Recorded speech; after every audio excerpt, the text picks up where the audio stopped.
My name's John Russo. I'm with Sandler Training, and I'm here to talk about Sandler rule number 39, when all else fails, become a consultant.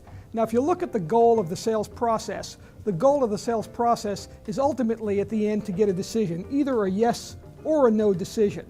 Now, assuming you did that well, you got a yes.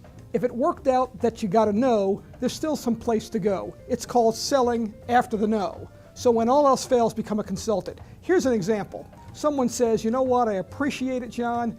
I've decided to make the decision not to move forward. The ability to sell as a consultant can sound like this. Hey, Jack, now that it's over, do you mind if I ask you a couple of questions? No, John, go ahead.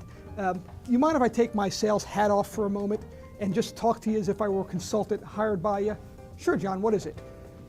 You and I spent 45 minutes together today talking about A, B, C, D challenges in your organization. I understand it's your decision.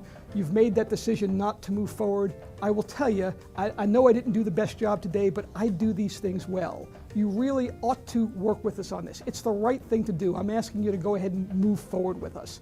So again, when all else fails, you can become a consultant, sell through conviction. Think of it as an hourglass. The top part of the hourglass is to get that buyer to give you either a yes or no decision. And either answer is okay. Yes is better, but no is a good second place. And then the bottom part of that hourglass is to sell after the no.